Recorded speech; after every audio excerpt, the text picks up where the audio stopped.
अमरीकी सदर Donald Trump के टैरिफ लगाने के ऐलान के बाद बिटकॉइन की कीमत में बड़ी कमी आ गई।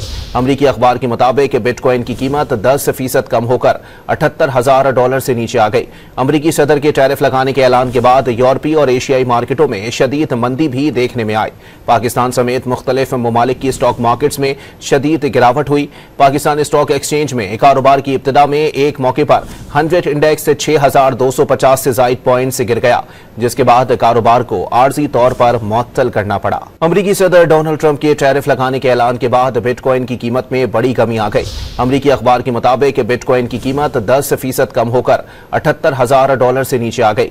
अमरीकी सदर के टैरिफ लगाने के ऐलान के बाद यूरोपीय और एशियाई मार्केटों में शदीद मंदी भी देखने में आई। पाकिस्तान समेत मुख्तलिफ ममालिक की स्टॉक मार्केट्स में शदीद गिरावट हुई। पाकिस्तान स्टॉक एक्सचेंज में कारोबार की इब्तिदा में एक मौके पर 100 इंडेक्स 6,250 से जायद पॉइंट से गिर गया, जिसके बाद कारोबार को आर्जी तौर पर मुअत्तल करना पड़ा।